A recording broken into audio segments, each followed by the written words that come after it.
Attack on Titan, if you read it with your eyes open, has a ton of plot holes.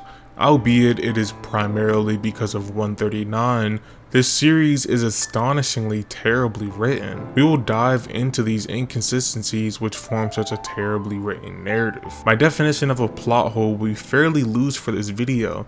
I will describe plot holes as contradictions, pivotal plot points with zero explanation or reason, lack of a narrative bridge to connect story beats, and the like. But anyway, let's not waste any more time. Time working different in paths. In chapters 120 to 123, we see how paths is this weird time purgatory thing where a lot of things can happen virtually instantaneously. In chapter 135 and on, Armin is captured in paths and time continuously works. Instead of having any instant time stuff, he emphasizes that his friends are fighting and time is moving. One can argue, hey, maybe it's because Ymir is no longer in paths, but that isn't ever explained and it's just cheap, baseless ad-hogging. Mikasa in 123 and 133. Mikasa is obviously an Ackerman, meaning she cannot be affected by the power of the Titans. This is contextualized with Levi and her not even able to be turned into Titans. However, in chapter 123, 133, and 138, all have Eren sending her into paths using the founding Titan. Even if she is technically Eldian, so paths will work on her, it shouldn't manifest after Eren explicitly states he's using the founding Titan's power. Ymir 4D nature. Ymir being 4D and living in the past, present, and future makes no fucking sense. It means chronologically, before paths was even created, she saw herself die, go into paths, work for 2,000 years, get fake freed by Eren, then actually freed by Mikasa. Why would she need to follow the script like a fucking actor if she saw all this happen? This isn't the only plot hole with the 4D founding Titan nature though. Zeke waking people up and stopping Eren. A part of me wants to say that this was a planned measure by Eren. Even if I give Isayama that, how the hell can people who have died live again by the Titans? Does that even make any sense? Why is that never explored in the series? That begs the question, can Ymir revive past Titan shifters? Can she do it to Eldians? Why does Kruger come back after being dead for 22 years? Why would Kruger, Ymir, and Grisha even stop the rumbling? Grisha giving Eren the founder. After 18 chapters, that scenery is never explored and we never see it at all. We literally have no reason for the main story to even start. The because of Carla argument doesn't make any sense at all because we explicitly know it was something entirely different. Saying Grisha sacrificed himself because of determinism or fate is completely lazy writing. Mikasa freeing Ymir. Everyone on the face of the earth knows that Mikasa freeing Ymir makes no sense. A character with no connections to freedom, the Titan curse, or even the royal family is the main crux in resolving this huge mega thread. It is literally anti-writing 101. What's more is that it literally divorces someone who was connected to all of this. Zeke stopping the rumbling. Zeke stopping the rumbling should not have happened, especially since the founder has already given her power to Eren. The founder is the one who sets the rules. She can just remove the vow renouncing war if she wanted to, so it's completely asinine that Zeke was necessary for the rumbling.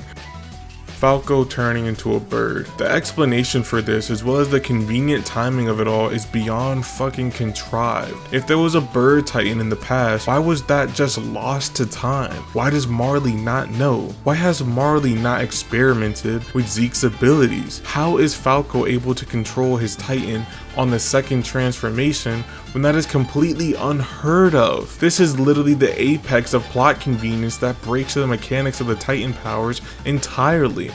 Historia's baby. It is 2024. We should all know that Eren was the father of Historia's child. There was no reason for the author to write Yelena not telling Historia anything, Historia not trying to protect herself with the plan, and lie about her date of conception. If the father was just a farmer, then it would have been that way. Instead, there were tons of details all questioning the farmer's legitimacy, in combination with what we see in chapter 130, having tons of scenes and contradictions and unexplained completely dismantles any plot you wanted to create. Eren's inconsistent motivations. Eren in 139 says a lot of shit that nobody wants to believe. If Eren's plan was to 80% the world, which is beyond stupid, the point of the chapters 130 and 131, which have explicit monologues of him saying 100% rumbling, is just to pump fake airball the readers. Look at the context of 139. Eren has the conversation with Armin chronologically at the end of 131, meaning as soon as we see Eren say 100% rumbling, Eren already did 80%. That just makes no fucking sense, bro. Having the author lie to the reader divorces any trust and integrity we can put into him. Not leaving parodies to fate and ending the cycle of hatred are completely lost within his plan. Mikasa flying into the mouth. The Colossal Titan in Return to Shiganshina had teeth that are only big enough to where Armin can hold still using his ODM gear. We later see that Mikasa's ODM gear is only big enough to pierce a part of Floch's neck. Eren's Colossal in 138 seems to be the exact same as Armin's, which should be the exact same as Bertolt's, right? If that's the case, why does Mikasa use her ODM gear to go inside the mouth? Simply put, the through line presented is contradicted by these events. The question is, does any of that make sense?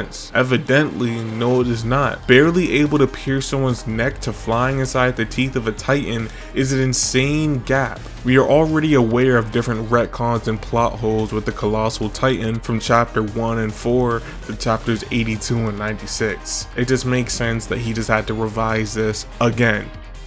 Nobody else knowing about the 4D founder. As we all know, Eren loses his mind because the founder's powers exist in like the past, present, and all that bullshit. The thing is, Eren in chapter 50 didn't know this. Frieda didn't know this ability either. If the founder was always 4D, Frieda would have saw herself see the Attack Titan's power and wouldn't have a reaction in disbelief. Why would she even react to a time manipulating ability if she herself is capable of such a thing? Does that make sense? We know for certain she uses the founding Titan, considering that she fought Grisha and manipulated Historia's memories. The main crux of this plot hole is that when Karl Fritz took away his people's memories, built the wall, and made the vow renouncing war, why didn't he prevent Eren from taking the founder for himself and doing the rumbling? A deterministic timeline in which people do illogical, out of character things is just a lazy excuse for a disgusting amount of plot holes.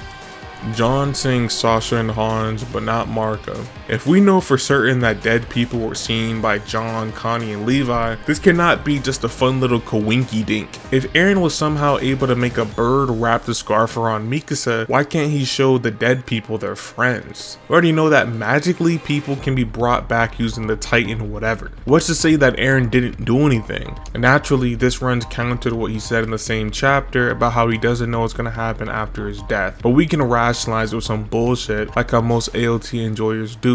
This point was originally going to stress the magnitude of Marco for John's character, but who cares at this point, bro? This series is fucking terrible. Alright, so the video is over, but if you guys want to see another 13 plot holes in Attack on Titan, I can make like 11,000 of these, so just let me know. Also, I'm working on other videos, but I'm just motivated to do what I want, kind of when I want it, but I'm motivated to do whatever the people request. So yeah.